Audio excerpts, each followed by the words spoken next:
What's going on YouTube? Ryan Williams ASC back with another match preview, of course, and it is a big game for us. It is Brighton taking on Arsenal, of course. If you're new to the channel, please make sure you like, share, and subscribe. And let's just get into it. Of course, we're coming back off a very good victory against Chelsea at home. The team was changed up quite a bit. Now, there's been a few news reports that have come out since then. We have learnt that Gabriel has tested positive under COVID, so he will be out for approximately 10 days, which means he'll be missing, as well as this game, he will be missing the West Brom game, possibly another game after that, which is more than likely going to be maybe the cup game against Newcastle in the FA Cup, but we'll see. We'll keep you up to date, of course. And David Luiz and Willian have returned to training, so more than likely we'll see them come back against West Brom, which a few of the fans and the fan base, which, you know, I don't really blame them, I'm not really happy about. But yeah, that's it so far. That is the reports, as well as other transfer reports speculating that guys like Diego Costa has terminated his contract at Atletico Madrid, and Arsenal seem to be sniffing around, and yeah, another ex-Chelsea player who is on the verge of retirement in terms of age. What is wrong with this club? Honestly, do you not learn your lesson?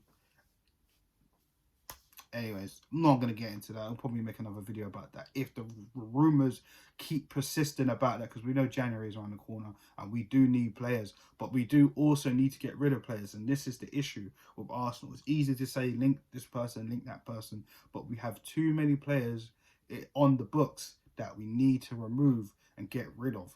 So until then, personally, I don't think January is going to be as big as Arsenal seem to think that they're going to do much.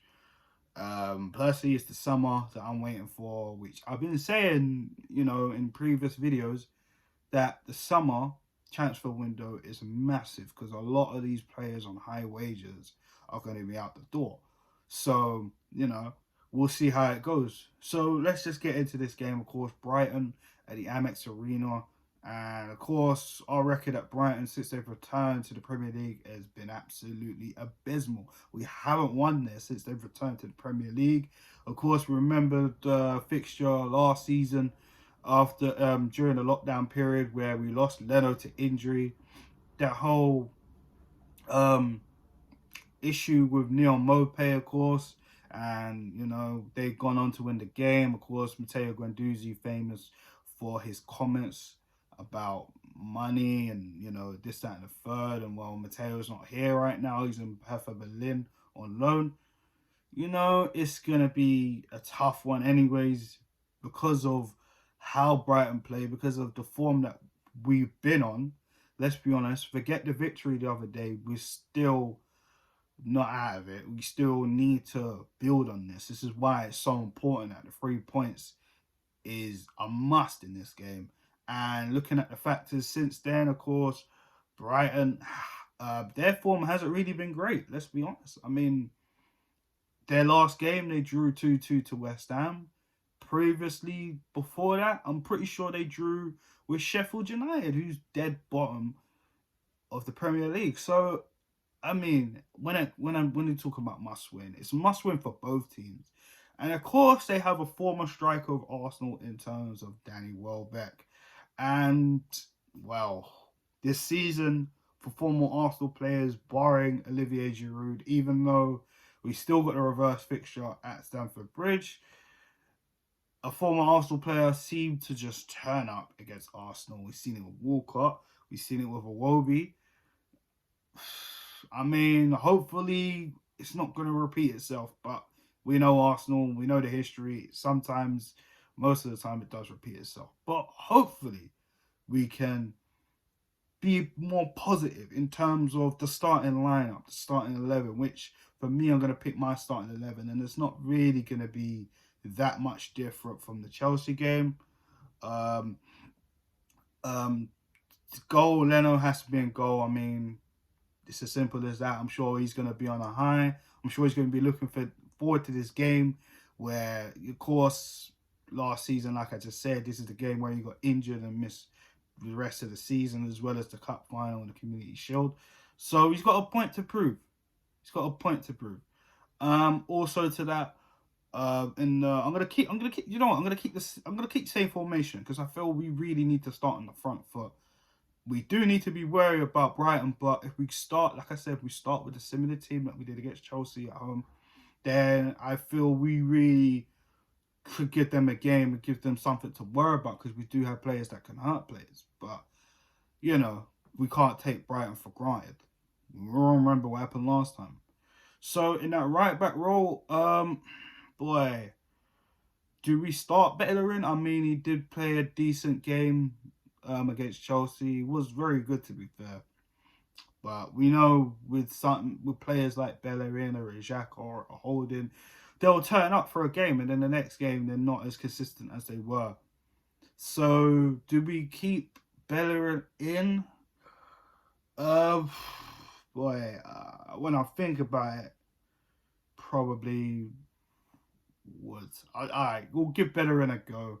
But listen, if there's a foul throw or he does play stupid again, Cedric's on the bench or Ainsley Maitland-Niles. Yeah, I mean, I'm just gonna have to go with it. So Bellerin in the back. On the opposite side, of course, Kieran Tierney, who I felt played absolutely amazing against Chelsea. So he definitely needs to stay there. This is what happens when you play Tierney on the left. Not at left back. I mean, left centre back. It's just what does it do? It doesn't do anything. Then hinder his game and hinder more creativity for us. Do you know what I'm saying? So for me, he's there.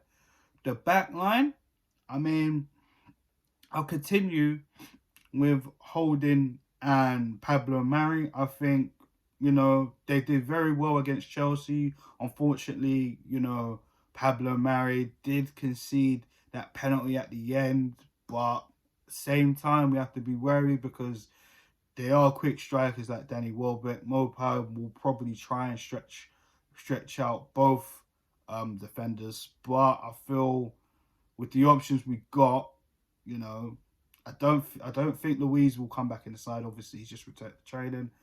Chambers, on the other hand, that might be an option, but I'm not sure if Mikel Arteta is going to really explore it. Obviously, we know about Saliba, so there's no point in that. Mustafi, I don't want him anywhere near this squad. It is what it is. So, Pablo Mari for me, and Holding, I'll give him another go.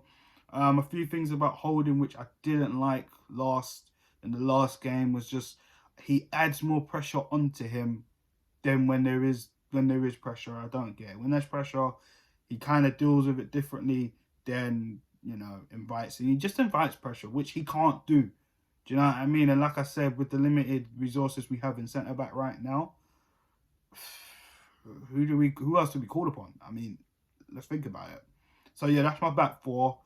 Oh God, in the middle now, this is where we really need to be careful. Now we know Thomas Partey is back in training. He's been training with the first team again, but I would not bring him back in this game.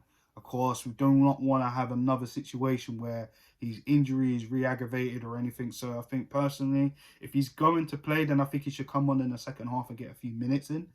Don't start him, Mikel. Do not start him. I'll probably. Oh, I don't. It's tough because I feel again Xhaka. Again, like Bellerin. I mean, he'll play a really good performance, but can he keep it up? Can he keep up the tempo? So,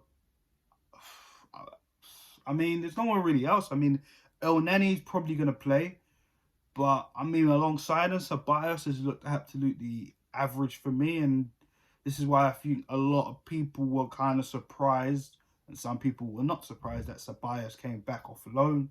Very disappointed in the transfer window we couldn't get anyone else. So for me, like I said, if we can get pretty much the same teams we played against Chelsea, then I guess Xhaka and El Neni back in that midfield, even though I think El Neni was the worst player out of the two against Chelsea. So yeah, them two going to have to really step up their game because, again, Brighton are no joke Chelsea are a better team than Brighton, that's a fact, but that's still no excuse saying we can't lose this game easily. These two need to step their game up in this game. Have to say it. Just in front of them, I'm gonna pick Emil Smith Rowe, who for me played absolutely amazing against Chelsea, drifting out Kovacic and Kante, sent them on runs, like literally, just spreading out the play. For me, he's so integral, as well as his creativity as well. I mean, yeah, give him another go. He played absolutely amazing. Definitely one of the contenders for man in a match against Chelsea, 100%. And this is his first real appearance in the Premier League, his first Premier League start since probably Everton away last season before Mikel fully took over. So, yeah, why not? On the flanks, it has to be Bukayo Saka. I mean, he's been like a... honestly, what would we do without him as well? I mean, we talked about Aubameyang. What would we do without his goals last season? We'd be pretty much in this position that we are now, since Aubameyang's goals have been drying up this season. But Bukayo Saka has been absolutely amazing for us, and what a performance he had! A man of the match worthy performance, which he did win man of the match last week against Chelsea. I mean, this couple of days ago against Chelsea Boxing Day. So continue with that. I mean, Saka is definitely the driving force behind this team. A young 19-year-old, he's just exceptional, and another exceptional person that we've been missing. And since he's come back, he's been a breath of fresh air, and he leads by example. Another 19-year-old, and I'm talking about Gabriel Martinelli. This kid is amazing, honestly. I mean, I don't want to gas him up too much, but he could gas it up himself. He's been absolutely tremendous. He gets on the front foot, he gets at the players, he presses, he makes runs, and I mean, another one that creates spaces and takes his opportunities. I wish he did get his goal against Chelsea. I mean, he had two really good attempts, even going for a bicycle at a nothing. Who does that? I mean, the last person I see try to do something like that is Alexis Sanchez, or a lot of people been comparing him to Alexis Sanchez. This is the thing. I've said this before and I've said it again. Let's just stop comparing all of our players to our ex-players, X, Y, and Z, because that's just added pressure for no reason. Generally, I feel we just need to allow these players to go out there and express themselves, and Mikel Arteta needs to do that himself. So hopefully, especially those three youngsters I just named, in terms of, well, we know Saka's always there anyways, but mostly Emil Smith Rowe and Martinelli express themselves, okay? Because that attack is probably the last remnants we got of the attacking style of Arsenal that we've all grown to know and love. And of course, Bukayo and Emil know a lot more. Of course, they've grown up through the academy, but we know Gabriel Martinelli, like, obviously he didn't. We brought him in, and what a signing he's been. Do you know what I'm saying? Probably him and Kieran Tierney, for me, when we look at last season, were definitely the best two signings, 100%. There's just no talking about it, for me, in my personal opinion. And up top, now this is a head scratcher. Now, of course, we won our game without Pierre-Emerick Aubameyang, and Lacazette probably had his best performance in a very long time, I have to say. All over the pitch he was. He did score a penalty, well taken. But other than that, creating spaces for the likes of Martinelli, Saka, allowing Smith Rowe to get in while he just drops back. I mean, he had all the runners in front of him, and I felt Lacazette was so integral to our win as well. Another candidate for man in a match against Chelsea, as he could have been if Bukayo didn't get it. I mean, Laka, with that one game, do you drop him or do you bring Aubameyang in? And we know Aubameyang, he needs creativity. Without creativity, this is what we get. This Aubameyang, we get no goals, but again, off the ball, we know Aubameyang is poor. He doesn't create his own chances. We know Aubameyang goes missing sometimes, and that is a big worry, you know? And this is the thing with Aubameyang. He's a very, very, very good finisher. But off the ball, he's not really good at all. He's not. He's awful. Let's be honest, lads. So, for me, based on form, I feel we should just leave him on the bench still. I mean, Aubameyang could come on and be a breath of fresh air if Lacazette is run to the ground, because we know Lacazette likes to leave his heart out on the pitch. Even when he plays poor, he runs out of steam quite a lot. So for me, I feel we should just keep it how it is. There's just I ain't making no changes to the Chelsea team. I mean, when I first looked at that lineup at the time, I thought, "Ooh, whoa, I don't know, you know." I did like the forward line, but the midfield, the defense, I weren't sure. Weren't sure about Mary, but he did a decent performance. And these guys, you know, after one victory, I think, you know, they got their tails up a little bit. But again, this is Brighton. We cannot take them for mugs. Again, the last time we played them, they didn't win a game at home at all. And then until they played us, it was a joke. Do you know what I'm saying? And we will remember what happened. But, you know, we need to really keep the pressure on if we're going to have a chance of climbing back into the top half of the table. It's going to be a long road in terms of, you know, how bad we've been. Let's be honest, guys. It's been poor this season. There's no talking. It's been poor. We've only won, what, 4 games this season? 5? If that. Who did we beat? We beat Fulham first game of the season. We beat Sheffield United. We beat Man United away. And we beat, who else did we beat? That's about it. At Chelsea, that's it. So 4 games is that. If there's another game, please let me know, guys. I'm trying to figure out. But we drew against these. We should have lost that. Oh, we beat West Ham, sorry. So that's 5 games. 5 games, right? And we've lost against Liverpool, City, Burnley, Wolves, Leicester, Aston Villa. I mean, it's been awful. Let's have it right. But could this game, another game, to carry the momentum on for beating Chelsea at the Emirates the other day, the Boxing Day, and basically get our season up and running again? It's going to be tough. But for me, I'm going to be honest, I think this is going to be a draw. As much as I want Arsenal to win, and with the team I selected, I mean, hell, why not? Why can't we get a win? But again, I'm not underestimating the quality of players that Brighton have got. And I'm not saying, you know, there's Xavis or Iniestas or Ronaldinho's on the pitch there for Brighton. But at the same time, on form, we just only won our first game in like a month and a bit. Let's be honest, guys. It's still going to be tough. We know what Brighton can do on the counter as well. So we need to really be cautious. So I'm going to go for a 2-2 draw. Hopefully, you know, I'm wrong. We can go for a 2-1 win or something. But I'm just going to dig my heels in and just say I'm going to go for a 2-2 draw. Guys, let me know your thoughts in the comment section. That's what it's there for. Please like, share, and subscribe. And, of course, share the content as well. Help me get to 100 subscribers. It's so important, of course, we get this channel up and running. And, yes, I will be making more content as well. So, guys, let me know your thoughts in the comment section. If there's anything you want me to talk about content-wise as well, hit me up on Twitter at RJ Wills as well.